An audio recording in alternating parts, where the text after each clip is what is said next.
Alrighty, welcome in everyone to another edition of the GSMC College Football Podcast brought to you by the GSMC Sports Network. I'm your host, as always, Tommy Brzee. It is Tuesday, January 14th around here, and we have a great show for you today. We're going to start talking a little bit about the storylines you want to watch as we head into this national championship week. Then we'll get into a little position battles all across the board. We'll go from quarterback to special teams, break down all the things you need to know, and the little edges that I think certain teams have, Ohio State or Notre Dame. Very, very tough, especially on the defensive side of the ball. Then we'll get to some questions around the other CFP teams. You know, the eliminated teams, where do they go from here? What is the biggest question for their offseason, including Penn State with a lot of news that happened yesterday. Then we'll get to some transfer portal kind of winter wrap-up. A lot of different things have happened in this winter cycle. Still a couple of different dominoes to fall, but want to make sure you guys have a full look on what has happened thus far. And then we'll get into a Top 10 Tuesday. I'll give my best players in the national title. Remarkably hard to break down, but I feel like I got my 10, feel pretty good about it. But before we jump in, I do want to remind you all we get tons of questions and comments throughout the show, and the best way for you all to get your question on the screen, we can have a fun back and forth here, is to use that super chat. At the bottom of the chat on the Sports Network page, you can click that $, add any question or comment you like. It'll pop up on the screen, and we can have a fun back and forth here. Definitely want this to be as interactive as possible, so utilize that, and we can have a fun back and forth, get this a little bit off the ground a little bit. But let's go ahead and jump into these storylines, because there's a lot of them. There's a lot of different ways to look at this national title. There's a lot of different ways to talk about this national title. But I have about 6 storylines here that I think are going to be huge and definitely be talked about quite a bit throughout this week, along with a couple others that I think will be talked about quite a bit. And let's start off with just the most obvious one of the bunch, which is these are 2 of the top 5 programs in college football history. Really, no matter how you cut it. You can go by wins, you can go by titles, you can go by just prestige, you can go by conference titles, whatever you want to cut it as. These are 2 of the top 5 programs in college football history. You could very well argue they're 2 of the top 3, along with Alabama. So, remarkable programs, remarkable history. Guys like Newt Rockne and Woody Hayes and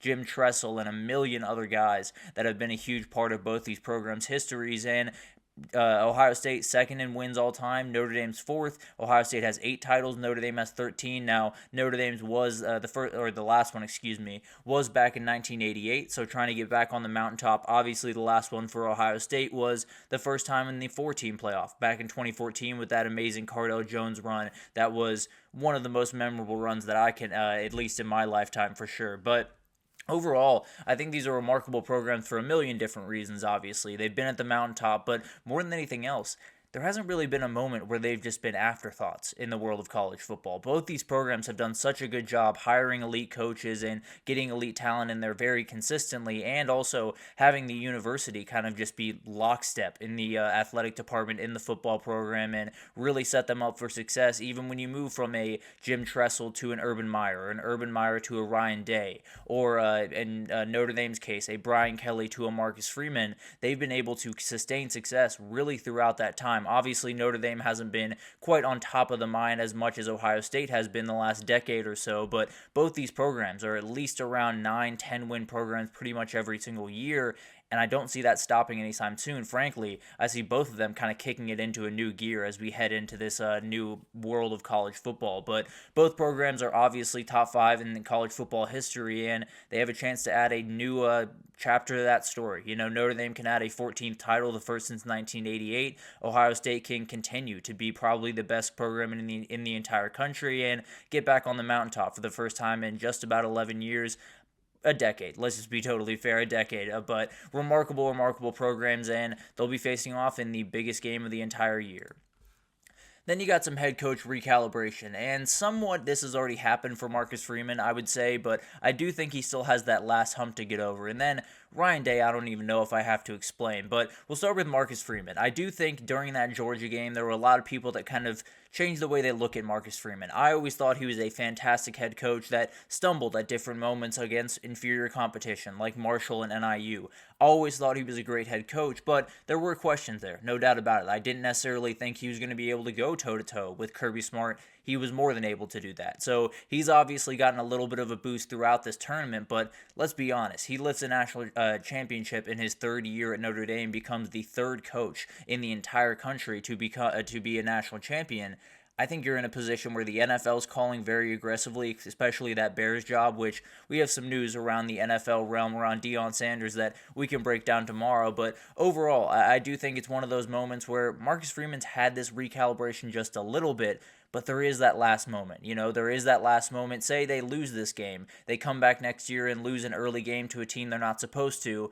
The conversation will start right back up again. But if you have that national title next to your name, a lot of things will go by the wayside in the future for Marcus Freeman. But do think the recalibration has happened for him just a little bit. From Ryan Day, it's an entirely different conversation. He's had a couple of moments. He had Bama in 2020. Excuse me, I feel like yesterday I said LSU. It was Bama in 2020. Still a team that was an absolute buzzsaw by the end of it. But the reality is, this is the moment where he has to break through. One way or the other, he has to find a way to win this game. If he doesn't, a million people will be asking a million questions, and let's just be totally honest, Marcus Freeman will be getting a lot of people talking about him. We'll talk about that here in a second, but overall, both these guys are top 5 coaches in the sport. I would probably rank them there right now. Now, Marcus Freeman's one that we can have a conversation about, but I feel like Ryan Day is very firmly in that top 5 conversation. To me, Marcus Freeman has entered that conversation throughout the last couple of weeks, but one of them is going to join Dabo Swinney and Kirby Smart as the only national championship coaches in the entire country. That is a very, very exclusive club, and actually we'll talk about that probably later in the week, maybe on Thursday, that the coaching expectations in college football are totally out of control, as are the quarterback expectations, and I kind of want to zero in on Texas as a reason for that, but we'll get into that on Thursday likely. Definitely a segment that I was very interested in, one we should talk about, but both these coaches are going to get a little bit of a recalibration, going to get a little bit of a boost, especially Ryan Day can totally change the way that he is looked at by Ohio State fans and beyond on Monday. Then you do have the big one, Marcus Freeman versus his former team. Jim Tressel was his head coach when he was there from 2006 to 2008. Troy Smith and Terrell Pryor were his quarterbacks, and that was one of my favorite eras of Ohio State football. I actually grew up with a friend that was a big-time Ohio State football fan. Shout out Mark, but it was a remarkable group of players, and he was the second leading tackler on pretty much every single year of those teams, right behind James Laurinaitis, which is not a bad person to be behind by any means. So remarkable player for that Ohio State team. Didn't quite get to that national title level, so obviously it's going to be a little bit of an motivation here, but I don't think there's any bad blood motivation. I don't think there's any, him chip on his shoulder type energy, because he wasn't really passed over in 2019 when Ryan Day got this job. He was the DC at Cincinnati and was doing a fantastic job. So there could be an argument to be made that if Ohio State was a little bit more out there with their coaching search, they could have made it happen. But let's be totally honest. If Urban Meyer gives Ryan Day his stamp of approval, Ryan Day is going to get that job. So I don't think there's any bad blood in that respect, but there is a storyline here. There's no doubt about that. And I think the big thing here that I think probably won't be talked about too much as we get up to this thing, but very well could be talked about right after, is if Marcus Freeman, a former Ohio State player and one that a lot of people remember and have very fond memories of, beats Ryan Day in a national title in his third year as a head coach, a lot of people are going to be pushing for Ohio State to try to steal him from Notre Dame, to run Ryan Day out of town and say, this is our guy going forward. I don't think that's going to happen. I want to make that very, very clear, but I'm just telling you how fan bases work. If they see a guy that once donned the scarlet and gray go out and beat their guy, there's going to be a lot of questions around that, and there's going to be a lot of people pushing for Marcus Freeman to take over as the head coach. Again, do not expect that to happen, but definitely something that will create that little bit more pressure around Ryan Day and that little bit more, prestige around what Marcus Freeman is doing. Then you do have this one, and it's one that a little bit more internet-driven, a little bit more of a fun narrative than anything else, not necessarily anything crazy here, but if you don't remember what happened, in the game last year that they played that went down to the wire, Ohio State won on a walk-off touchdown by Chip Trayanum, 17-14, remarkable game, crazy game, but before that game, Lou Holtz did say that Notre Dame was going to win because Ohio State is quote-unquote soft. Under Ryan Day, they have been a quote-unquote soft team, according to Lou Holtz, and Ohio State went out and proved that wrong. They played incredibly good defense, ran the ball very effectively, and were able to win that game at the end.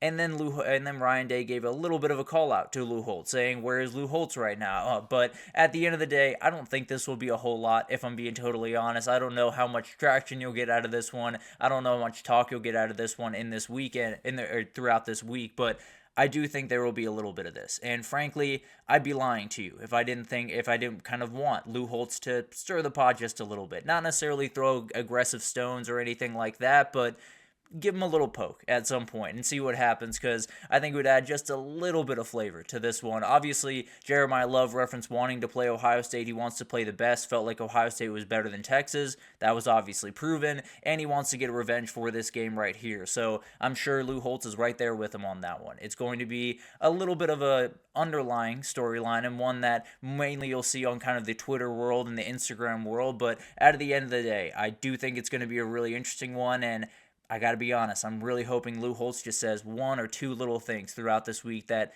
get Ryan Day just that little bit fired up. But hopefully it's not anything too aggressive, of course. But moving forward to the quarterbacks, I can't say enough what these quarterbacks have done for this team. And I understand, they're not the most physically imposing guys. They're not the guys that are going to throw it 60 yards down the field. They're not the guys that are going to throw across their body and throw a laser into coverage. They're not a guy that's going to, I don't want to say that, but I don't think they are going to be guys that are going to have long, illustrious NFL careers. Both of them are very capable of that. I think Will Howard will get definite looks. I think Riley Leonard's a little bit tougher of a sell with some of the passing issues that he does have, but at the end of the day, both these guys have done incredible things this year. Whatever happens in the NFL world, whatever happens in the future for these guys, what they've done for these teams this year cannot be overstated, because you're walking into Ohio State. You're walking into Notre Dame. You're not walking into Purdue. You're not walking into Northwestern. You're not walking into Vanderbilt, where there needs to be leadership. If you're not stepping up in leadership, you're going to lose games. In this one, they didn't necessarily have to. They didn't have to be the big-time leaders of this team. They didn't have to be the guys that are hyping up everyone on the sideline and giving the pregame speeches and doing all of that stuff. They just became those guys. Will Howard almost especially, but Will Howard's just a little bit more outspoken than Riley Leonard. I think Riley Leonard is all the leadership that Will Howard does have, but it's been remarkable to watch what these two quarterbacks have done and how all of these teams that have been together for a really long time. While we talk about what Caleb Downs has done and what Jeremiah Smith has done and what Anthony Knapp has done for Notre Dame, all the guys there are the veteran guys. The basis of those teams are the veteran guys like JTT, like Jack Sawyer, like Howard Cross, like Xavier Watts. Those are the guys that are the staples of this team, and these quarterbacks came into the room and became the outright leaders of this team. It's been absolutely remarkable to watch, and even Steve Angeli is following Riley Leonard, a guy that got passed over for the starting job this year and very well could have argued that he deserved the starting job. He was more than happy to walk out of that game last week and said, if Riley Leonard's ready to go, Riley's going to be our guy. And that's a very good testament to why transfer quarterbacks can work. They're always a risk. You're always going to have certain moments where it doesn't meld, it doesn't work, the personalities just doesn't fit. But in Columbus and South Bend, they are feeling very good about the money they spent to go get these guys, about the guys that they got, because not only have they brought great play down the stretch of the season, they brought a certain amount of leadership that these teams needed in different moments where it looked like their season was done. So, remarkable job by both these guys on the field, but more importantly off the field. They've become outright leaders of teams that they just really didn't have to be outright leaders of, and it's really made the difference and a big reason why they're here right now. And then the biggest one that everyone will be talking about throughout this week is the 12-team playoff stamp. The one that everyone will be talking about is these teams wouldn't have gotten into the 4-team, and we'll talk about kind of what the CFP has done in the first year and kind of my grade on the CFP, quote-unquote, after 1 year. But overall, you do have the Notre Dame game in Week 2 against NIU. You do have the game against Michigan. I would argue that the two biggest upsets in the entire year. And obviously, Michigan-Ohio State's a little bit in a different realm, of course, but I do think when you talk about the optics going into that game, the way that people were talking about it, and how it went down, I do think it was the second biggest upset right behind that Notre Dame-NIU game, but it's been remarkable to see what Ryan Day and Marcus Freeman have been able to do to keep their guys locked in, especially Marcus Freeman with all the stuff on the line the last 11 weeks of the season. Being able to handle that business has been incredible, but overall, they've had tougher roads to the CFP national title, and it's something that a lot of us will forget at the end of the day. A lot of us, 10 years from now won't think about the NIU game that sparked that Notre Dame title run. Some of us will definitely think about that Michigan-Ohio State game, but overall, these were moments that needed to happen. As upsetting as they were, as bad as they were, and as memed as they were, there were moments that absolutely had to happen for both these teams, and it's made them who they are and probably put them in a position to win this national title, because I could easily make the argument that Ohio State wins that game by 3, even if they lose in the Big Ten championship. They are not this team in the CFP. I would make the same argument for Notre Dame down the stretch of this season. I don't think they're the same team if NIU doesn't take their lunch money in the second week. So a lot of great storylines as we head into this one, and we will continue to break down some grandiose storylines, some more nitty-gritty stuff tomorrow, but overall some great ones, and it's going to be really, really fun to watch a lot of those unfold. But let's take our first break here, and when we come back, we'll do position battles for the national title. We'll go from quarterback to special teams. I'm already rethinking one of these, and we'll get to that here in a second, but stick with us, and we'll be right back with the position battles for the national championship.